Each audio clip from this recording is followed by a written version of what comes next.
What is a certificate? Certificate programs are programs that are focused narrowly. They can be done in typically under a year. They can also be started, many of them can be started in high school, which means the cost of those programs can be greatly reduced. What is an associate's degree? It's a 2-year college degree that you can obtain from a community college, a junior college, an online university, and even some of the 4-year universities offer that in the United States. In terms of an education, an associate's degree falls between like a high school diploma and a bachelor's degree. Usually it's sort of a stepping stone to go to another school to finish a bachelor's degree or to go on and get some additional schooling. Bachelor's degree. Hi, I'm Mr. Kelly. I'm here to tell you today about a bachelor's degree. Usually takes about 4 years after high school, depending on what you do in high school.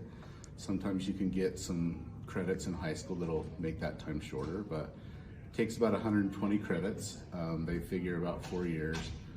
There's 2 types of degrees. The bachelor degree, there's a Bachelor of Science and a Bachelor of Arts. So it depends on how many arts credits you take, or science credits. Even though I'm a science teacher, I have a Bachelor of Arts. So. What is a master's degree? A master's degree is given to a student by a college or university, usually after 1 or 2 years of additional study following a bachelor's degree, usually a total of 6 years after high school. What is a PhD or a doctorate degree? All right, so I'm Mr. Nelson, but let's start with after you graduate high school, your high school diploma goes to your bachelor's degree, which takes about 4 years. It's a lot of credits, a lot of hard work. And from your bachelor's degree, you can go get your master's degree, which is an additional 2 years after your bachelor's. So that's, if we count, I'm a math teacher, it's 6 years now, okay? 6 years. And if you want to go get more schooling, you can go what's called a doctorate, which is additional. And that depends on what doctorate you're going into, but that typically is about 2 to 4 more years. So if you add all that up, that's an additional 10 years after high school. But the more degrees you get, which means the more things you can do. They're amazing, amazing degrees, more learning opportunity. That's all life is all about learning things. Can I do in 7th grade to prepare for college right now? Hi, 7th graders. I want to help you get ready for college. And I know you know what I'm going to say. Read. Read, read, read. It helps you in so many ways. It helps you with your verbal skills, your writing skills, your critical thinking skills. It will help you with your college entrance exams. It's so important. I tell you guys all the time, if you have me, that reading makes every part of your brain so much faster and so much stronger. It'll help you in every class. So read every day. My next piece of advice would be to set goals for yourself. If you're in my class, you also know that we set goals and we check in on them and we track our progress. You can't just set a goal and forget about it. So set realistic goals, check in on yourself, ask a teacher or an adult for help. And College, I would say the most useful thing you can learn right now is how to be a self-starter. So in other words, doing your own homework without mom nagging you. Because when you go away to college, there's no one going to tell you to do your homework, and a lot of freshmen just flunk out of college, and because they don't know how to do their own homework. There isn't a professor going to say, you've got to do this today, and you know, sending you emails. You're going to have to get yourself out of bed and get yourself going. So learning how to be a little independent right now is awesome for college. But my advice to you is it doesn't matter how smart or how familiar you are with the subject or anything. If you just work hard, you can get anything done. You can pass anything. The smart kid, just because you're not smart, doesn't mean you can't go get a degree. Doesn't mean that you can't go and do anything you want in this life. So just stay on top of it. Don't slack off, and you can do whatever you want. Some things you can do to prepare for college is to develop really good study habits now. So when you're doing your homework at night, make sure you have a good place where you can sit at a table have a quiet spot. Make sure that you discipline yourself and set aside some time just for that without distractions. And if you do that and keep up on your homework, then you'll be prepared for college. Volunteer your time.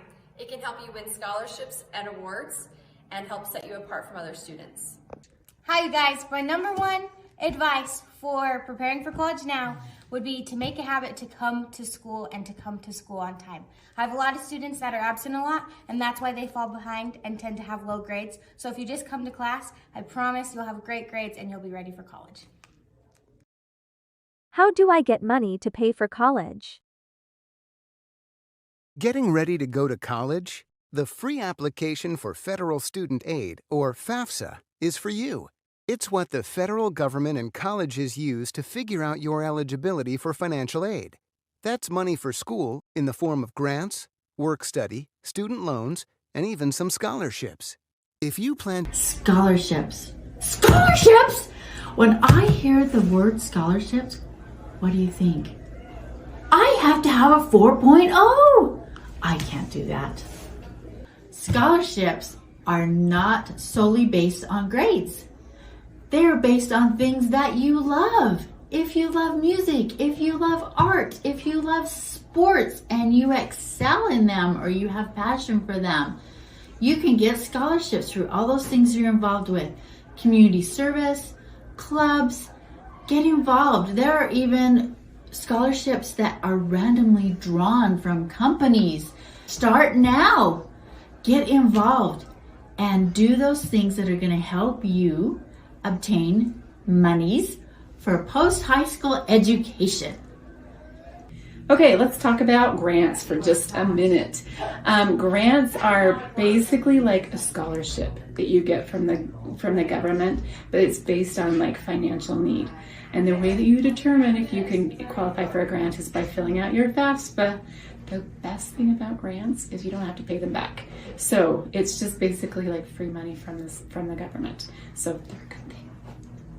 Hi guys, I'm here to talk to you about work-study programs. You can qualify for a work-study program when you fill out your FAFSA.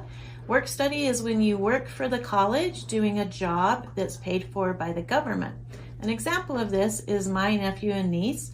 They're at SUU and they work driving around to the parking lots and ticketing students who don't have a parking pass to be in that parking lot, and they're paid for by the college.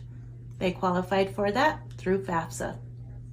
Hey guys, it's Miss Drysdale. I'm here to talk to you about loans. Now, loans are money that you do have to pay back when you go to college, and if you take out a loan, that's something that you'll be repaying back. Some of those loans have really small interest rates, and some of them have a little bit larger interest rates. It just depends on if you're going to get a federal loan through the government, or if you're going to get a private loan, which is going to cost you a lot more money in interest, which just means the money that you borrow, it's going to add a little bit of extra money toward the money that you have to pay back. So you're going to pay back more if you do a student loan. So if you can avoid taking out student loans, that's something that we all would suggest. This sounds hard. What if I fail?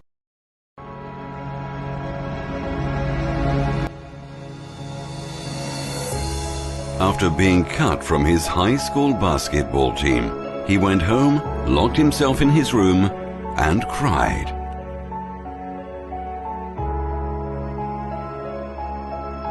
He wasn't able to speak until he was almost 4 years old, and his teachers said he would never amount to much.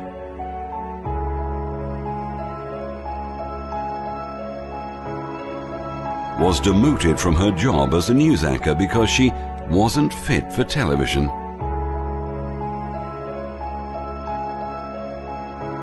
Fired from a newspaper for lacking imagination and having no original ideas.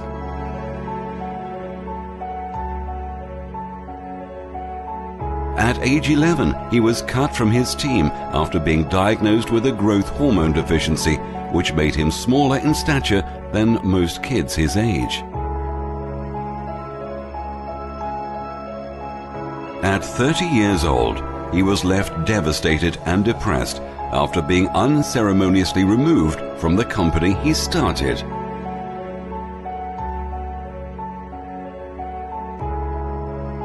a high school dropout whose personal struggles with drugs and poverty culminated in an unsuccessful suicide attempt.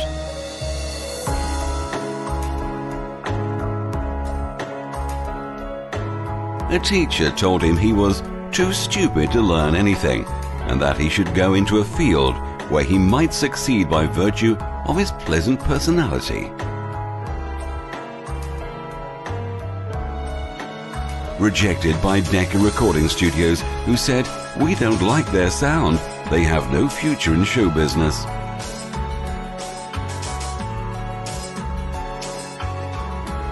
His first book was rejected by 27 publishers.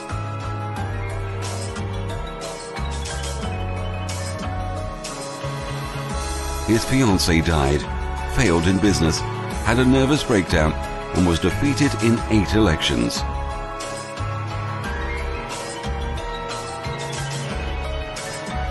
This is the Jeopardy Tournament of Champions.